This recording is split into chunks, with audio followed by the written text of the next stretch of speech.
Hi, this is Beardsley with Lone Star Capital, and today I'm making a simple video talking about preferred equity current pay versus accrual. So this is maybe somewhat of a unique feature of preferred equity, and it exemplifies the added flexibility that a preferred equity provider can give to a deal more so than a mezzanine loan or a second lien, something like that. So with preferred equity, you have the added flexibility of talking about receiving all of the preferred equity's return out of cash flow, which is the current pay component or the cash yield, or you can defer some of your owed return and it can accrue to payoff. And that payoff can come as a result of a sale, recapitalization, or refinance.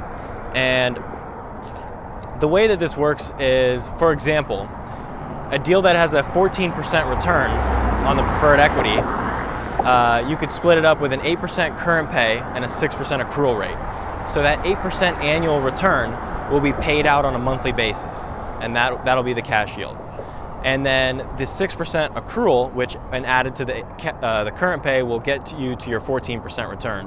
That 6% accrual will accrue annually, typically non-compounded. So what that means is, let's say you borrow preferred equity or invest in preferred equity on a 3-year time horizon, expect to, when you get paid off at the end of year 3, to get your principal back as well as 18% on your money. And that's because you have 6% accrual over 3 years to get you to that 18%. So you will have received your 8% on a monthly basis all along the way, plus that kicker in the end to get you to that 14.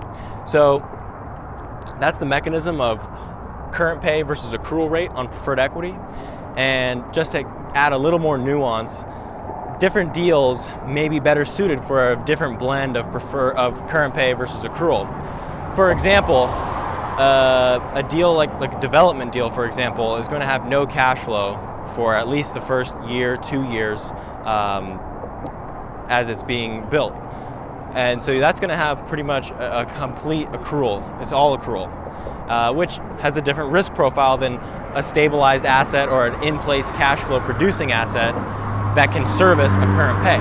So naturally, if you're going to accept all of your return out of accrual, you're going to want a return premium for that, or a risk premium.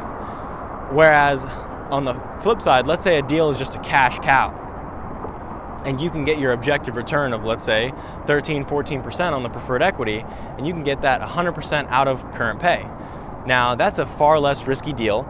You're not deferring any of your return to a capital event, so your return is solely based on cash flow, which, as you all know, cash flow is far more certain than a capital event, right? Because we're not relying on the capital markets or market dynamics to earn your return from a sale, for example. So in that scenario where you can get all of your return out of current pay, you'll accept a lower return. So when underwriting a deal, you need to find the right balance of what is the deal's cash flow profile, what is the deal's risk profile, what is its ability to service a current pay, and how much of a current pay can it service? Can it service a 5% current pay? Can it service a 12% current pay? And you can slide your accrual as necessary. So that pretty much covers this pretty basic topic in preferred equity, current pay versus accrual. Thanks for watching.